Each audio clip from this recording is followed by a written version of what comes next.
And I wanted to get this video out for you guys because it's kind of time sensitive, and I've been putting a little bit of thought into it, and so it took me a little longer than I wanted to get it out, and I wanted to do it on Thursday when this event happened, but we'll just get right into it. For those of you that don't pay attention to the news or didn't see some of the videos that were put out there, on Thursday of last week, that would have been the 21st of March, Fred Phelps died. For those of you that do not know who Fred Phelps is, Fred Phelps was the leader of the Westboro Baptist Church. Those people were the ones that were responsible for picketing like the deaths of soldiers, picketing abortion clinics, high profile funerals, like even children who died, they would picket them and hold signs that say God hates fags and you died because these people were gay. I don't want to talk about that. Your religious beliefs are your religious beliefs. I will tell you though, if you go to a church or believe in an organized religion that preaches hate, you need to rethink what you're doing, because that's not what faith should be about. My point with this video is Fred Phelps was probably the largest douchebag on the planet. I mean, hands down, that guy lived his life to hate and spread his message of hate to as many people as he possibly could.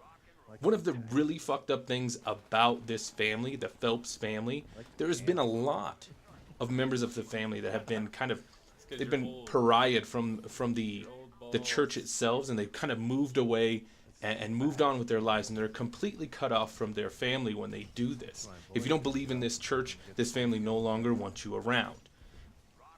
One of the really fucked up things, though, is that the Phelps family were lawyers. The whole family was lawyers. And so what they do is they go and instigate these things by picketing the death of a child. Let's say that your child dies, or your friend's child dies for whatever reason. And because you have a little bit of fame or fortune, they picket it and say that it's good that your child died because God hates faggots.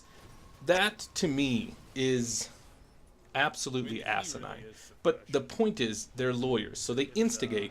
You go and physically assault them or confront them, and then they sue you, and they're able to fund their cause even further. It was the most ridiculous thing ever.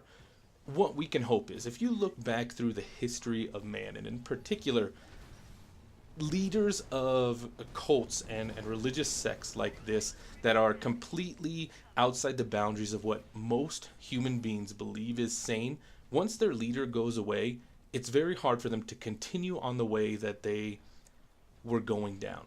But I want to know, if Fred Phelps was douchebag number one, who is going to take his place now?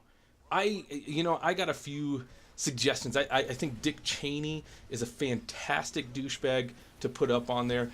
For those of you that don't know, basically what happened is this guy was in charge of the company that when he got into the vice presidency, he reaped all the benefits for his former company. They got all of the military contracts and made a fucking absolute fortune. He's also responsible for a majority of the drone strikes that happened during the Bush administration, and basically put us into 2 wars just so that he could profit off of it. Maybe if you let's look at Putin in Russia. He is an awful big douchebag right now, and it's been spread all over the goddamn news. And if you guys haven't paid attention to that, go and look up those stories, because it's almost beyond belief what you can do. I kind of want to know what your douchebag, who's taking over the number 1 spot. I think Jerry Sandusky could be in this conversation.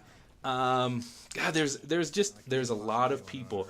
Miley Cyrus, Hannah Montana, I think she could be a douchebag. Kanye, he's a pretty big douchebag. There's a lot of people out there that I think are up for this.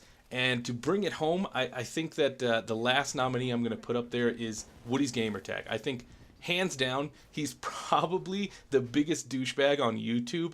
Again, if you haven't followed that story about what he's doing to this 13-year-old kid, go and look that up. It's completely asinine. It's almost unbelievable, given that he's a parent as well. But please, guys, put those comments down below. Let me know who's going to take over. Maybe I'll take a poll and we'll see what happens.